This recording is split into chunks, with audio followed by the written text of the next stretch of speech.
இந்த நாள் கர்த்தருடைய வார்த்தை மீகா 2ஆம் அதிகாரம் 13ஆம் வசனத்தை வாசிக்க கேட்போம். தடைகளை நீக்கி போடுகிறவர், தடைகளை நீக்கி போடுகிறவர் அவர்களுக்கு முன்பாக நடந்து போகிறார். அவர்களுக்கு முன்பதாக நடந்து போகிறார். யாரோடு கூட அவர் இருக்கிறாரோ அவர்களுக்கு முன்பதாக அவர் கடந்து போகிறார். இயேசு உங்களோடு கூட இருப்பார் என்று சொன்னால் அவர் உங்களோடு இருப்பது மாத்திரம் அவருடைய வேலை அல்ல, உங்களுக்கு முன்பதாக கடந்து போய் உங்கள் ஆசீர்வாதத்திற்கு தடையா இருக்கிற எல்லாவற்றையும் உடைத்து தம்முடைய பிள்ளைகளுக்கு சமப்படுத்துவதற்கு தேவன் உண்மையுள்ளவராக இருக்கிறார்.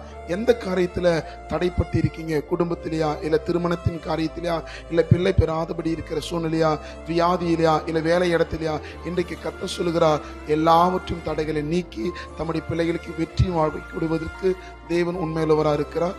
ஆமாம்.